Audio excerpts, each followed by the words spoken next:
Okay, ladies and gentlemen, welcome back to Gundam Build Guide, the show where I play a robot game every week. And in an exciting personal triumph, this week I pretty much got all the gear, all the loot that I wanted, and I spent $0 of actual human money. I could not have picked a better week to stop giving this stupid game money. So let's start as usual with the gacha drops. Now, the gacha drops this week are lame. They're super completely lame, and I'm actually entirely satisfied that I skipped them. The new suit this week is the vanilla level 1 00 diver, which is just too similar to the much stronger Gundam 00, which they've already released 2 versions of, and it's also completely eclipsed by the level 3 upgrade of the same suit, the 00 Sky, which was released a few months back, and puts this thing to shame in just about every way. And on the other side of the aisle is the master grade size rerun of the Gundam Seed Destiny starter unit. Oh god, I can't even remember the name of this thing. It's just way too forgettable. The Impulse Gundam?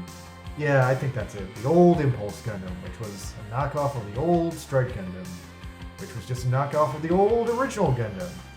Anyway, so yeah, I am completely good skipping these guys. Like, I'm gonna hold out and see if there's like a crazy weekend super drop event, but it would have to be really, really crazy and really, really solid to change my mind.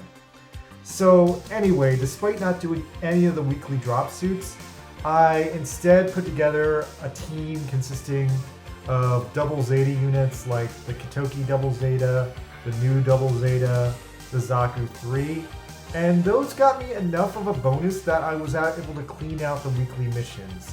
Since on the bright side, there's also still a ton of free game energy coming out of the battle circuit and the spring anti-COVID-19 campaign.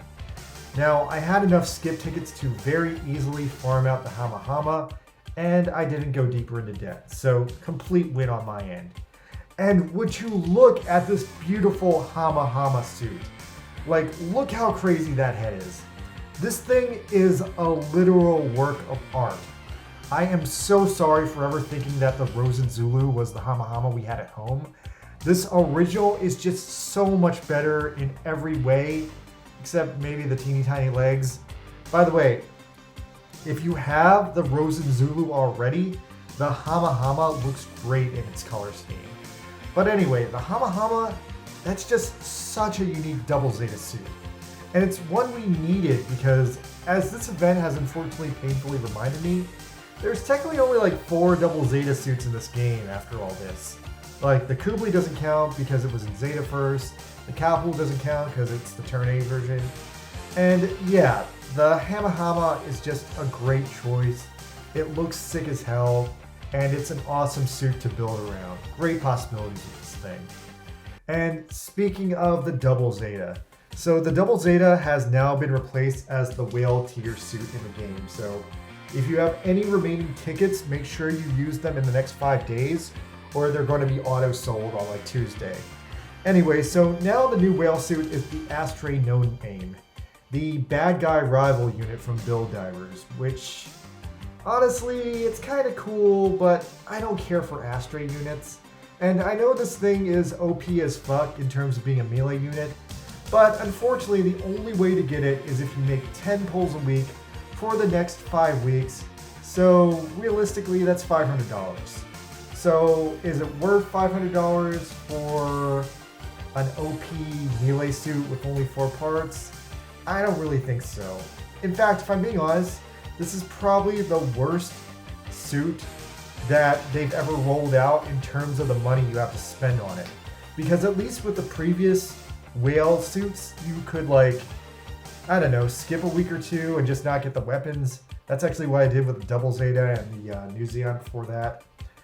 So yeah, if you want, you can at least make 2 pulls every week, and then you're guaranteed to at least get 1 part of it. I really do think this is one of the most malicious acts we've ever seen to, again, separate the players from the monies. So yeah, I'm just not feeling this one, guys. I don't think it's a good deal. Oh, and before I forget about it, there's another Inferno battle this week, which focuses on slow EX skill charging. So the easy way to overcome it is just by using a rapid mag skill. That's how I did it. But even using my mags, I did notice that there was a slowdown in reloading them. So be prepared, guys. It's a little tough. So anyway, moving along after that, there is a new friendship battle again this week for the 3rd week in a row. Now, this time the fight was completely forgettable. Like, I don't remember anything about the boss. I just remember that I blew the shit out of him in like a second, got my tickets, and moved on. And speaking of friendship battles, my friend Kafrontal went out of the way to challenge me to a duel during my live stream. Now, he created a crazy OP melee suit with a melee build of over 70,000, and that was pretty impressive. He actually managed to beat me in 2 out of 3 battles, but when I got serious, I did beat him, blow him up in 3 seconds. So yeah, that was a lot of fun. If anyone catches me on my live stream and you want to challenge me to a fight, just ask me. I'll fight you in the street. I don't give a fuck. Alright, so anyway, lastly, they dropped the second half of the 2nd Advanced Beam Battle Circuit. And it started out with a very, very brutal 4 forest round, which I had to really build a souped up Victory Gundam to get through.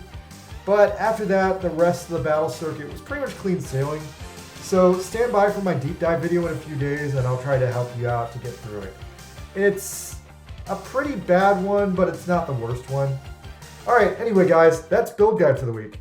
Once again, please subscribe. I still need like 470 subscribers, but I'm getting there. We're getting new people every week, so just gotta keep building that momentum. Alright, thanks guys. I'll catch you later. Bye!